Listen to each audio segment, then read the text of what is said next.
Andersen Air Force Base, Guam, home station for the B-52s being launched almost daily in bombing attacks against Viet Cong targets in South Vietnam.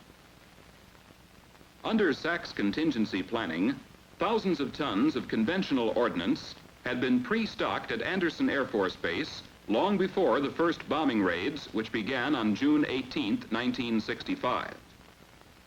By January 31, 1966, the Stratofortresses flying from Andersen, in dropping more than 109,000 heavy bombs and 3,000 canisters of Blue 3 bomblets, had hit the Viet Cong with over 37,000 tons of munitions.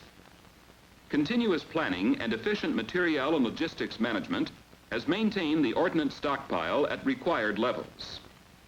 Generally, the aircraft carry 750 or 500-pound bombs.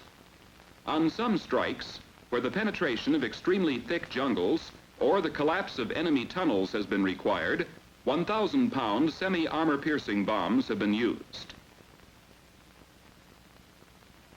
This preloaded haze dispenser contains another type of ordnance employed, the Blue 3 anti-materiel bomblet. The bomblets are packed in canisters, which are placed in the dispenser. In operation, the canisters are released from the dispenser and open at a preset altitude to permit free fall of the bomblets. The B-52 accommodates 2 haze dispensers. These can be installed in about 30 minutes. When so loaded, the aircraft is carrying 10,656 anti-materiel bomblets. At Andersen, as at all SAC bases, the task of keeping their skills at battle efficiency never ends, as maintenance and support people continuously prove their ability to keep their aircraft combat ready. All B-52 strike requests are issued by the Military Assistance Commander in South Vietnam and directed to the Joint Chiefs of Staff.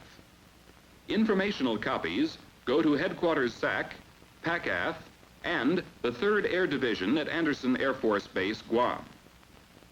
While no mission goes without an order from the Joint Chiefs of Staff, the 3rd Air Division immediately begins planning for the requested strike.